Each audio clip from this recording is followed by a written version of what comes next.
Que faudrait-il attendre de la nouvelle Assemblée nationale congolaise? À en croire plusieurs analystes politiques, pas grand-chose en tout cas. Ceci étant donné que la nouvelle configuration de ces parlements donne plus de 400 et quelques députés sur les 500 à l'Union sacrée, alors que l'opposition, dans son ensemble, ne dispose que d'une vingtaine.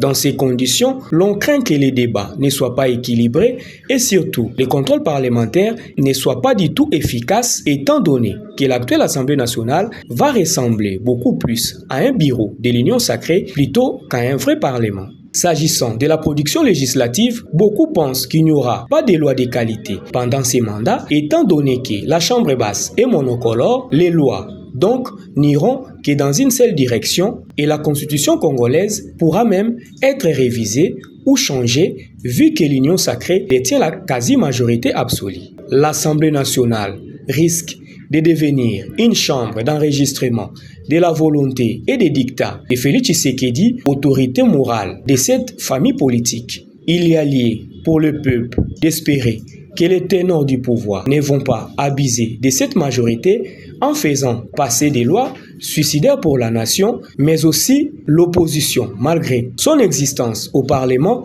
doit utiliser d'autres canaux tels que des marches, des sit-ins et autres pour faire les contrepoids face au pouvoir de Félix Tshisekedi, sinon l'homme risque de se faire transformer en monarque ou empereur grâce à ces lieutenants qui contrôlent de manière absolue le Parlement congolais.